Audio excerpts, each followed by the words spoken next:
అంతరాయతిమిరోపశాంతయే శాంతపావనమచింత్య వైభవం తన్నరం వపుషి కుంజరం ముఖే మన్మహే కిమపి తుందిలం మహః. శరణం కరవాణి శర్మదంతే చరణం వాణి చరాచరోపజీవ్యం కరుణామసృణైః కటాక్షపాతైః కురు మామంబ కృతార్థసార్థవాహం. గురుర్బ్రహ్మా గురుర్విష్ణుర్గురుర్దేవో మహేశ్వరః. గురుః సాక్షాత్ పరం బ్రహ్మ తస్మై శ్రీ గురవే నమః. వ్యాసం వసిష్ఠనప్తారం శక్తేః పౌత్రమకల్మషం పరాశరాత్మజం వందే సుకతాతంతపోనిధిం. అచతుర్వదనో బ్రహ్మా ద్విబాహురపరో హరిః. అఫాలలోచన శంభుర్భగవాన్ బాదరాయణః. వంశీ విభూషితకరన్నవనీరదాభాత్ పీతాంబరాదరుణబింబఫలాధరోష్ఠాత్ పూర్ణేందు సుందరముఖాదరవిందనేత్రాత్ కృష్ణాత్ పరం కిమపి తత్వమహం న జానే. గోష్పదీకృతవారాశిం మశకీకృతరాక్షసం రామాయణ మహామాలారత్నం వందే నీలాత్మజం. ఆపదామపహర్తారం దాతారం సర్వసంపదాం లోకాభిరామం శ్రీరామం భూయో భూయో నమామ్యాం. పూజ్యాయ రాఘవేంద్రాయ సత్యధర్మరతాయ చ భజతాం కల్పవృక్షాయ నమతాం కామధేనవే. నారాయణం నమస్కృత్య నరం చైవ నరోత్తమం దేవీం సరస్వతీం వ్యాసం తతో జయముదీరయేత్. యస్య సమస్తవక్తాత్వం వందివత్సతతోత్థితః. ఆయన్ని పట్టుకుని ఊరికి బూతు పొగడినట్లు పొగడదవు అన్నాడు. బూతు అంటే భక్తురాజు, వంది స్తోత్రము చేసేటటువంటి వాడు అని అర్థం ఉంది. అందుకోసం ఆ విధంగా పొగుడుతున్నావు నువ్వు వీడిని పట్టుకుని. ఏమిటి కేశవుడి యొక్క ప్రభావము? నువ్వు నిజంగా పొగడ్డం నీకు అలవాటైపోయినట్టుగా ఉంది. నువ్వు అంత పొగడదలుచుకుంటే ఆ దరదుని పొగుడు, ఈ దుర్యోధనుని పొగుడు, ఆ వంగరాజుని కర్ణుని పొగుడు. ఎందుకంటే ఆయనకి సహజ కవచ కుండలాలున్నాయి. ద్రోణాచార్యుడిని పొగుడు, ఆయన జగదేకాచార్యుడు. అశ్వత్థాముని పొగుడు, అంతటి శౌర్యవంతుడు లేడు.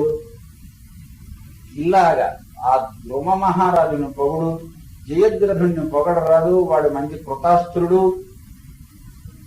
కృపాచార్యుడు లేడు, భారతాచార్యుడు, ఆయన్ని పొగుడు. భీష్మకుణ్ణి పొగుడు. విరాట ద్రుపదులను ప్రశంసించు అని చెప్పి, నాకు ధర్మం తెలియదని నువ్వన్నావు కానీ నీకు తెలియదనడానికి ఇంతకంటే నిదర్శనం అక్కర్లేదు. ఆత్మనింద ఆత్మపూజ పరనింద పరస్తవ అనాచరితమార్యానాం వృత్తమేతచ్చతుర్విధం. తన్ను తాను పొగడుకొనడం తన్ను కొని చచ్చినట్లే అని ఒక సామెత. ఆత్మ ప్రశంస పనికిరాదు, అలాగే ఆత్మ నిందా పనికిరాదు, పర ప్రశంస పనికిరాదు. అంటే ఎక్కడైనా మంచి ఉన్నా మెచ్చుకోకూడదని కాదు, ఊరికే అదే పనిగా పొగడ్డం అనేటటువంటిది, ఉన్నా లేకపోయినా పొగడ్డం అనేటటువంటిది పనికిరాదు. పర నిందా పనికిరాదు. ఇవి ఆర్యుల గురించి చెప్పినటువంటి. నీలో ఆర్యత్వం ఉంటే నిన్ను పొగుడుకున్నావు, ఆయన గారిని దూషించు. నువ్వు చూస్తే భూలింగ పక్షిలో ఉన్నావు పట్టుకుని. ఆ భూలింగ పక్షి కూడా నీలాగే కూస్తూ ఉంటుంది అని మళ్ళీ ఇంకోటి చెప్పాడు. మా సాహసం అంటూ ఉంటుంది. ఎవరు తొందరపడకండి అని అందరినీ హెచ్చరిస్తూ ఉంటుంది. అది చూసేటటువంటి లక్షణం. అది తీతువు పిట్టలాగా అది మా సాహసం అని చూస్తుంది. కానీ అది చేసే పని సాహసమే. దాని ముక్కు గొడుగ్గా ఉంటుంది. అది ఎక్కడ ఆహారం తింటుంది అంటే సింహం పళ్ళ మధ్య ఇరుక్కున్న మాంసమును మాత్రమే తీసుకుని తింటూ ఉంటుంది. అది నోరు తెరుచుకుని కనుక పడుకుంటే అది సింహం నోట్లో తలబెట్టి మాంసం తీయడం సాహసం కాదా? లోకానికి అంతటికినేమో మా సాహసం చేయకండి అని చెప్తూ ఉంటుంది. అది సాహస పనులు చేస్తూ ఉంటుంది. నువ్వు కూడా అలాగే, నువ్వు చెప్పేది ఒకటి చేసేది ఒకటినయ్యా. చతస్సాహి హింసస్య భీష్మ జీవచ్చ సంశయం. అది అలాగే బతుకుతుంది. అది వచ్చి శతాం భూమి పాలన ఎందుకు బతుకుతుంది? అది ఇంతకినో ఆ సింహము ఇది బతకాలని అనుకుంటోంది గనక ఆ మాంసం తీసేటప్పుడే కరెక్ట్మని నోరు కనుక మూసిందంటే చచ్చుకుంటుంది.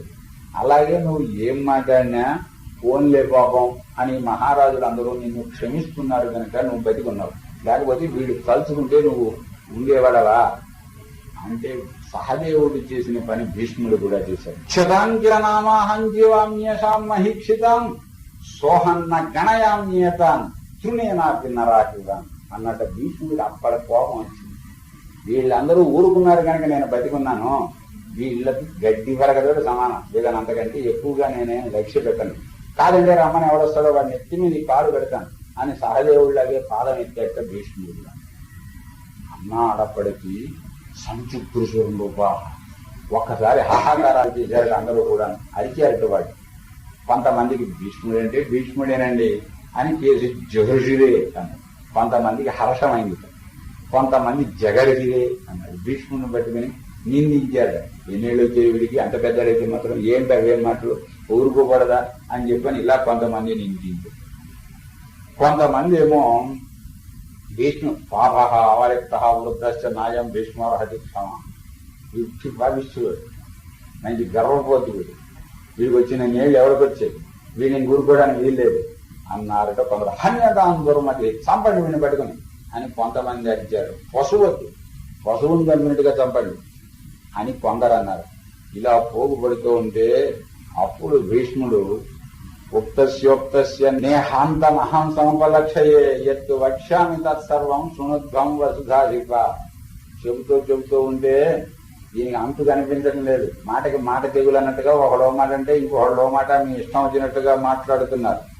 నన్ను పశువుని చంపినట్టు చంపుతారా, తాగలిగిన వాళ్ళు ఎవరో రెండు వాడిని నెత్తి మీద కాలు పెడతానని ఇప్పుడు ఆయన గారు పాదం చూపించారు అని పైగా అన్నట్టుగా.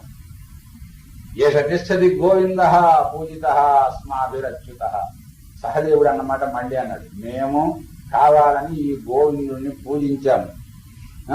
యస్య వస్పరతే బుద్ధి మరణాయ సమాధవం ఎవడు తొందరగా చావాలనుకుంటున్నాడో వాడెవడో బయలుదేరి ఇలా రండి. కృష్ణం ఆహ్వయత మధ్య యుద్ధే చక్ర గదాధరం రమ్మనండి, కృష్ణుడిని మీతో యుద్ధానికి వస్తాడు, ప్రాణాలు తీస్తాడు అన్నాడప్పటికీ ఈ శిశుపాలుడికి విసిరినటువంటి సవాలు వంటిదే కదా. అందువల్ల శిశుపాలుడు ఆ యుద్ధానికి ఆహ్వానిస్తూ శ్రీకృష్ణుణ్ణే అన్నాడట. ఇందాక నుంచి కూడా యావదద్య నిహన్మిత్వాం సహితం సర్వ పాండవ నీతోడు సహా పాండవులందరినీ నేను సంహరించదలుచుకున్నాను. అంచేతంటరా యుద్ధానికి నువ్వు బయలుదేరి వస్తావేమో. రాజువు కాని, వృత్తియుడవు కాని, ఆచార్యుడవు కాని, వృద్ధుడవు కాని నిన్ను వీళ్ళు పూజించారు. అంచేతను నిన్ను నేను సంహరించదలుచుకున్నాను అంటే కృష్ణుడు ఇంకా అక్కడికి మృదువుగానే అన్నాక అందరితోటి కూడా ధర్మరాజు గారే నలుగురకు సభ పనిపించని పని చెయ్యడు అంటే ధర్మరాజు గారికి గురువు అయ్యే శ్రీకృష్ణుడు చేస్తాడా? అందరూ నిన్ను పిచ్చేటట్టు తిట్టేదాకా మాట్లాడకుండా ఊరుకున్నాడు. ఇప్పుడు ఊరుకోడు ధర్మరాజు అంటాడు ముందర సంజయుడు. అలాగే శ్రీకృష్ణుడు కూడా ఇప్పటిదాకా ఊరుకున్నాడు. ఊరుకుని అక్కడ ఉన్న వాళ్ళకి అందరికీ కృష్ణుడు తొందరపడ్డాడు అని అనిపించకూడదు. అందుకని వాళ్ళతోడి చెప్పాడు, అయ్యా మీకు అందరికీ వీడి ధోరణి చూస్తే ఇప్పుడు తెలుస్తూనే ఉండాలి. ఏష నా శత్రువు, వీడు నాకు విరోధి. ఆ పూర్వ వైరం పెట్టుకుని వీడు ఇలా మాట్లాడుతున్నాడు. వీడు మాకు హితకాంక్షి కాదు. ఒకప్పుడు మేమందరం ప్రాగ్జ్యోతిషపురం మీదకి దండెత్తి వెడితే అక్కడ అవసరం ఉండి వీడు ద్వారకా నగరం తగలబెట్టాడు. వీడు మాకు చేసిన అపకారాలు ముఖ్యమైనవి కొన్ని మీకు చెబుతున్నాం.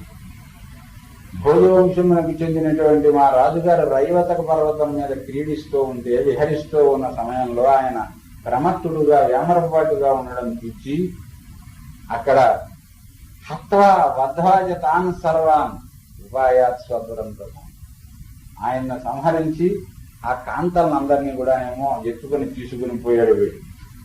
మా తండ్రి వసుదేవుడు అశ్వమేధ యాగం చేస్తూ ఉంటే ఆయనకి మేనలుడు అయ్యి ఉండి ఆ గుర్రాన్ని కాస్త దొంగిలించాడు. వీడు పట్టుకుపోయి ఆ యజ్ఞం జరగకూడదు అనే ఉద్దేశంతో సౌర దేశం మీదకి యుద్ధానికి వెళితే బభ్రుడు వెళ్ళినటువంటి సందర్భంలో అతని భార్యను ఎత్తుకుపోయాడు వీడు వచ్చి.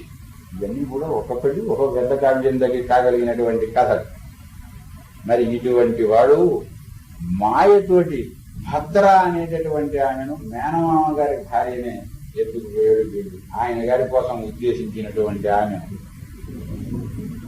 మా మేనత్తకి ఎక్కడ దుఃఖం వస్తుందో అనే ఉద్దేశంతో ఇప్పుడు భీష్ముడు చెప్పినట్లుగానే వీడిని ఉపేక్షిస్తూ ఉంటే ఎన్నో ఇలాంటి అకార్యములు మాకు చేశాడు. ఇవన్నీ నా పరోక్షంగా చేశాడు, నేను ఎదురుగా ఉన్నప్పుడు చేసినటువంటివి కాదు. ఇప్పుడు ప్రత్యక్షంగా మీరందరూ వింటూ ఉండగా ఏమంటున్నారో చూశారు కదా. ఎందుకయ్యా నీ మీద వీడికి ఇంత కోపం అని మీరు అంటారేమో. రుక్మిణ్యాస్య మూఢస్య ప్రార్థనాసి ముమూఢత.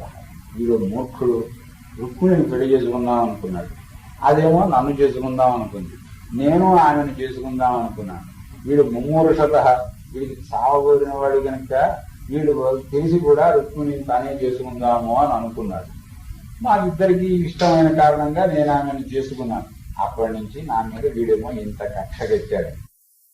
స్వస్తి ప్రజాభ్య పరిపాలయంతాం న్యాయేన మార్గేణ మహీం మహిషా. గోబ్రాహ్మణేభ్య శోమస్తు నిత్యం. లోకాః సమస్తాః సుఖినో భవంతు.